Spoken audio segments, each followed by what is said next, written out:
Broadcasting from the business capital of the world, this is the Podcast Business News Network. So let's just say you have an idea for a book, whether it's fictional, whether doesn't matter what kind of book, you've got an idea. And maybe you're thinking, I don't know if I could do that. I've never written a book. How could I even put that all together? Well, therein lies this gentleman. You enlist the help of somebody that can walk that journey with you from the concept, the editing, even the cover art, all of that. And he joins us today, and we're gonna look at that journey with somebody that he helped from NFB Publishing. Mark Pogodzinski joins us here on the program. Hey, Mark, how you doing? Good. How are you? Very well, very well. You have a guest with us. Who is that today? I do.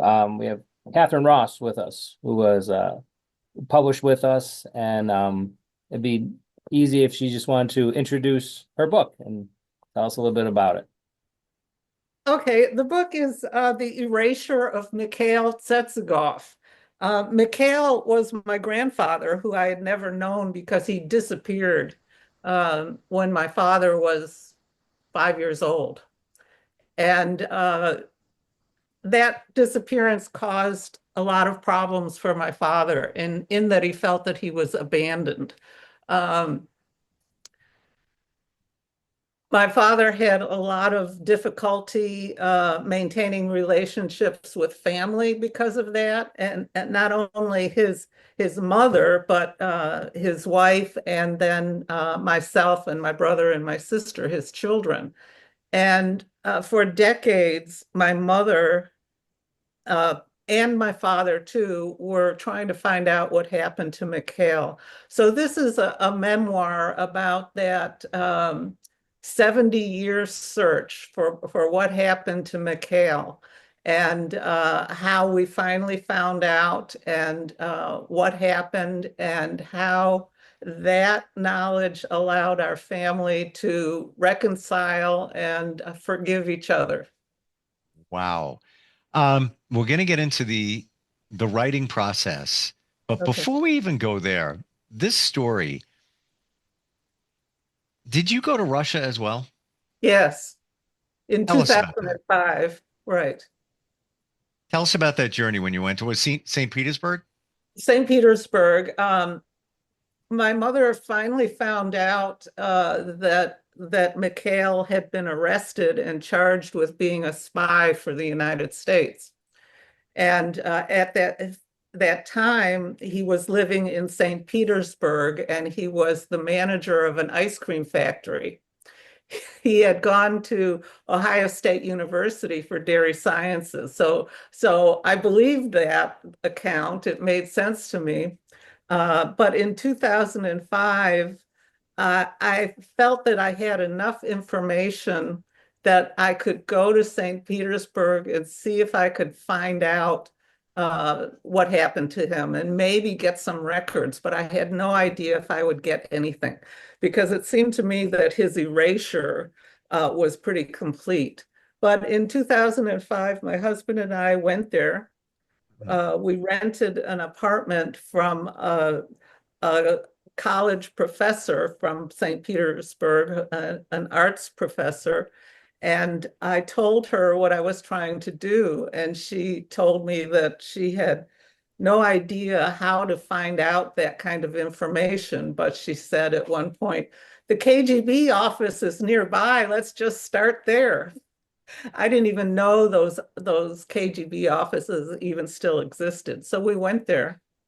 And when we walked in the door, there was a medallion on the floor saying that the building was constructed in, I believe it was 1933. And I thought, wow, this building was here when my grandfather was here. And we finally got to get in and talk to an official who was not real helpful initially and not very friendly. He kept saying that, well, first of all, he required that I prove who I was and what my relationship to Mikhail was. And I expected that. So I brought my father's birth certificate. I brought letters and information about my father's mother and their marriage. So I was able to convince him that I was related to him. But then he continued to tell me that the story that he was arrested was not true, that they didn't do that, that that would have never happened. And then later he said, and even if it did happen, he probably deserved it. And I said, well, can you just look and see if there's any records? And he said, there won't be any. And he said, come back in 10 days. He had already seen my visa and asked me when I was leaving the country. And that was in 7 days that I was leaving. And he told me to come back in 10 days. So we walked out, and I talked to my host, who was serving as also as my translator. And I said, I don't think they're going to even look. And she said, I don't think so either. And we went back to the apartment, and my host went home and then called me back later and said, we have to go back tomorrow. We just have to go back and get more information. And I think she had called and spoken to someone else who maybe offered to help. And we went back and we saw the same man who was was not really willing to look me in the eye. And then the door opened and a woman walked in smiling with a stack of papers. And she handed the papers to him and looked straight at me and smiled and walked out. And turned out that stack of papers was the record of my grandfather's arrest. He was arrested where he lived in St. Petersburg and brought to that very KGB office where he was incarcerated and where he was executed. Wow. So I got all the records. They would not give me any mug shots. They said they didn't have them, but I didn't believe them because they had excellent records. So that's the story of how I found out. My gosh. I haven't dug deep into the book, but you've sucked me in. Oh, And I okay. feel, and I guess that's what makes a great book. I feel like I'm you. And I Yeah, see visuals of what I think based on movies and everything, what that office looked like, what sure. the feelings you had. And, I can't even imagine, being in that office and then that tensity. And it's like, well, when it's time to leave, will the door open? Right. That's exactly what it felt like. And as I was sitting there, I was just thinking, just keep smiling. Don't show your anger. Don't get frustrated. Just keep smiling. And Yeah. that's the only way I could deal with the situation. Was it your host translating for you? Yes. Well, in the office, she would translate what the official was saying. Uh, to me, and then when I would answer, then she would translate back to him. But later on, I realized that he understood English perfectly well and knew what I was saying because he kind of tripped up and answered one response to something I had said. So I realized he was understanding the whole time. Yeah, but that moment, you can't call him out on No, of course, it it. didn't matter. It didn't matter. Wow. Have you ever written a book before? No. No, I've been a college professor for 40 years, so certainly I've written lectures, I've given lectures, I've written uh, artists reviews for mostly for gallery publications, little things like that, but never attempted a book. So I want to flip it over to Mark. When you heard this story, what were your first thoughts in terms of turning this into a book?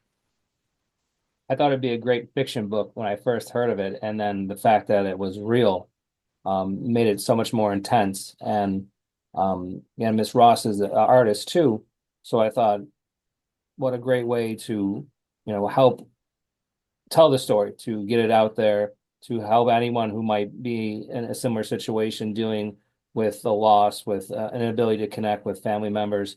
And plus, this had the added, you don't want to say bonus, but an intensity where you would that is, out of nowhere. A person that we might know has this fantastic backstory, this amazing backstory, and then it had all this adventure emotion to it. And I thought it was just a fantastic story combined with the art. It was a pleasure to work on the book. Wow. Yeah, I just want to step in a moment because I've been a university professor in the arts. I've had hundreds, if not thousands, of students, particularly art students, are often motivated to go into the field of art because of some kind of trauma that they've had. Hmm. And they tend to be solitary people trying to work out who they are and why they are and what happened to them. And that's what I feel about my own experience. So I think that that thought was in my mind as I was writing too, that who was this for? Um, it was for other people who are in situations where they spend their lifetime working things out. Hmm. Is that, Mark, when a book is written and it's been nailed, like it works. Do you feel like you're that person? Do you feel like you've jumped into the book and the story? For me, I come in at the end, like writers like Miss Ross who put all the work in, and again, dealing with things beyond just writing a book, with the emotions that go into creating something like that. I'm at the end, so I clean up the technical things, but it starts and for the most part ends with the writer, the artist, and it's again my pleasure to come in at the end and help them to get their story out to a wider audience. And especially a book like this, where we're dealing with such emotion and such trauma, I think it's an important book, especially for the author first part, but then for other people who read it, who can read into it what they're going through. And what Miss Ross did was pretty extraordinary, to go to Russia, which is not the friendliest of places, to deal with a KGB official. That's James Bond stuff. That's not a professor, an art professor, just trying to find out what happened to her grandfather. So I thought it was such a fantastic story, and everything that went into it. You had the plot of it, plot's the wrong word, but like the story itself, but then the emotion behind it. And that's what was really important to make sure that we got across. What was the biggest challenge for you, Catherine, in writing the book? Um, First of all, starting. My mother and my father, at the end of their life, both separately asked me to tell the story somehow. My mother specifically asking me to write about it. And finally, by the time I retired from teaching and it was the beginning of the pandemic, I started feeling like I needed to do this for my family. Um, it because it is our family story and it was so emotional, it was very difficult for me to sit down and stick with it. I would write for a few days and then I would put it away for a couple of months and then come back to it because it was overwhelming and it brought back so much that I had pushed into the background. So that was primarily the challenge. I had a friend, she's still my friend and colleague from the Art Institute of Chicago, Maud Lavin, who is a very well-known nonfiction writer and poet. And she encouraged me through the whole process. It took me about, I think, 4 years. And she pushed when she wasn't hearing back from me. She would say, "What's going on? What are you writing now? Send me some stuff." And I wouldn't have finished it without her because she kept me going. Wow. There's a lot of emotion going through here. As I'm, it's like, seriously, Yeah. of course you have the emotion of finding the fate of a close relative who you never met, but Yeah. still very much connected to your family and affected your father. Then you also have the fear of dealing with the KGB. Yeah. Even just the trip to Russia alone would be you'd be on eggshells in general, and then you have that, um, and so much swirling around. So I can. It's so reasonable, Catherine, to understand that you couldn't just purge this book out and get it done. You know. No, no, but especially with going to Russia, there were some really good things about it too. There were bad things. We got mugged. Uh, we almost didn't get out of the country because they stopped my husband and wouldn't let him get on the plane, and it was a mess. But the good things were the people I met, the Russians who wanted to help me. I had a student in Chicago who was an exchange from Moscow, who worked in my department for a semester. And I told her the story, and she said, "Give me his information, give me everything you know, and I'll try to dig up some things." Her mother and her aunt went to the KGB archives in Moscow and dug up a lot of information that was illegal for them to take out. And they hid in the stacks, copying down the information on paper and snuck it out. And they sent it to me. And even the woman who was my contact and who we rented the apartment from, uh, she said to me that everyone in Russia has an experience in their background like mine. And she said, the only way you get information is if we help each other. Wow. So, Wow. so that was very important coming out of that trip. At face value, how did you even pick the host and feel comfortable? Oh, that was so funny because I didn't know her at all. But another colleague at the Art Institute heard that I was planning on going there and needed a place to stay. And they have all kinds of regulations about getting a visa, about having to have your accommodations beforehand and having to have an invitation. And I didn't know anybody. And this colleague knew a ceramic artist and professor, which is what I am as well. And she said she rents out an apartment that she has, and she put me in contact with her. And that's how I found it. A lot of my research was happy accidents and just really good connections, both here and in Russia. So take us through the journey of writing the book, from, encapsulate it, but the different Oh, steps that you went through. okay.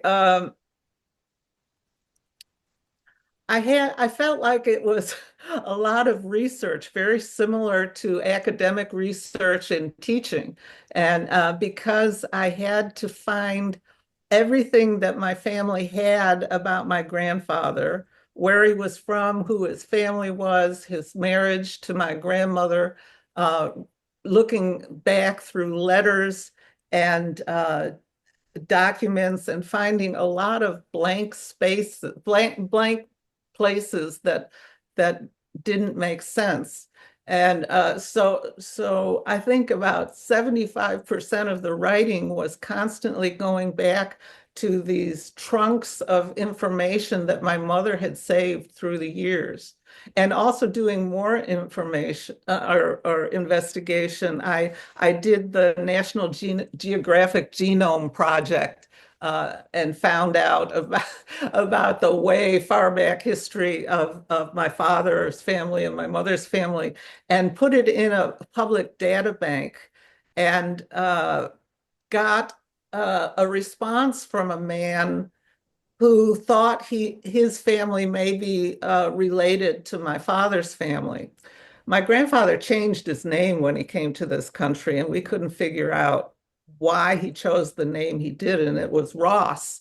And that's not a Russian name, it's Irish or Scottish. and couldn't figure out why he had that name. And this man had an explanation for that. He said that there's a region in Finland that is pronounced Ross. It's spelled differently.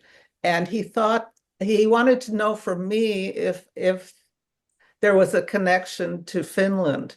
And through the Genome Project, I found out that there was. And so my thoughts are that perhaps my grandfather knew that he had ancestry in Finland and chose the name of that region for that reason, but I have no idea. And Wow. then later in doing more research and finding out even doing things like looking at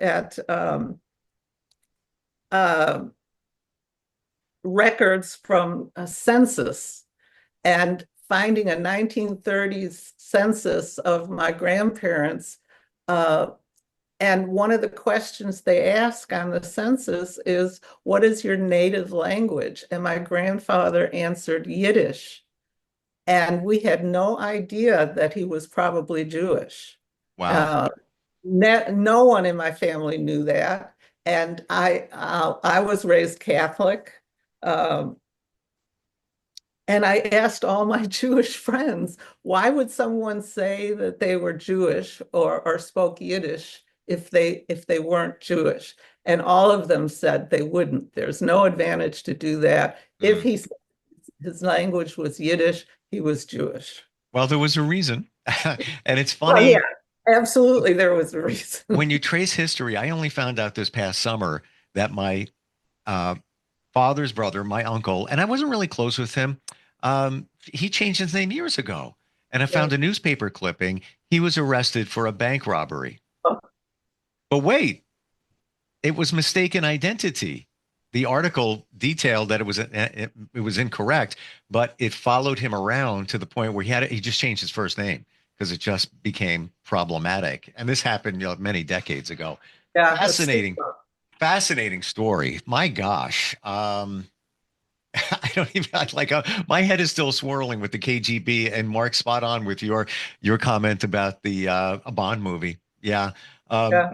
is this typical of the writing process for a lot of uh, books that are nonfiction, Mark? I can't say. Everyone's process is different. Miss Ross is coming from a place where, she has to write this story. Her parents asked her to write it, and then Sure. it's incredibly personal. She's an academic too, so she probably knows that some people write an academic nonfiction book, like history. So it's straight research, maybe with some commentary. There's also creative nonfiction where you try to add a little bit more life to a nonfiction piece.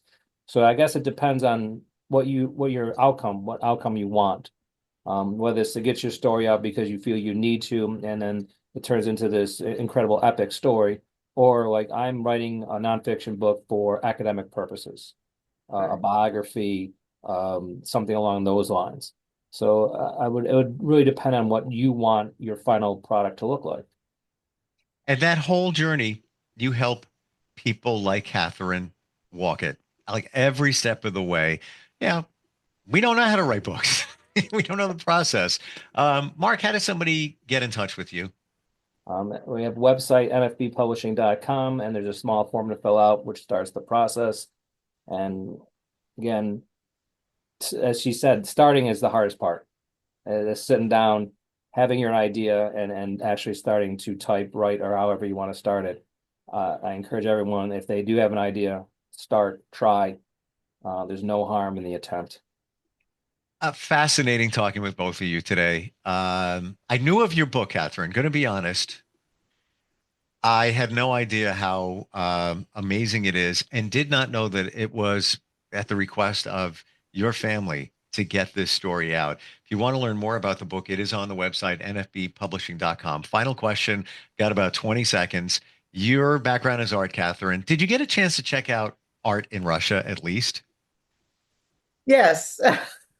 Um, I was actually interested in seeing a lot of Soviet propaganda art, the poster images and agitprop imagery that was painted on trains, and the propaganda porcelains that were in public display, using art objects to re-educate the population. That was what they were trying to do at the time. So those are the kinds of things I was looking at. Wow. Examples of that will be in her second book.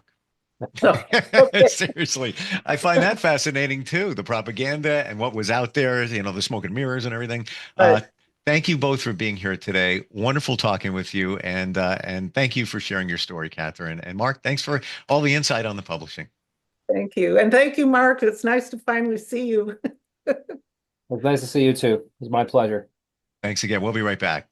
Are you looking for even more of the podcasts and hosts that you love? The Podcast Business News Network is proud to announce that you now have even more ways to listen live. Check out the MyTuner Radio, online radio box, and Simple Radio apps on iOS and Android, or find us online. Search for Business News Network on mytuner-radio.com, or search Podcast Business News Network on streama.com and onlineradiobox.com/US. Take your podcast on the go and don't miss a minute of the action.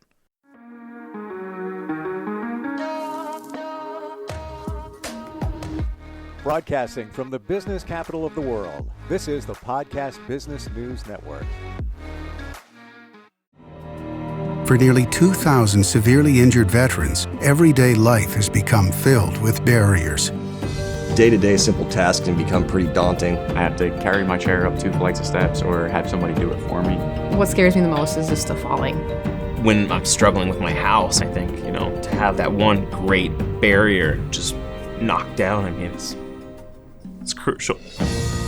Home for Our Troops is a wonderful nonprofit that builds a mortgage-free, fully adaptive, handicap-accessible house. And there's no catch. It'll be our very first home that we've ever owned. This is a game changer. This is where your life begins again.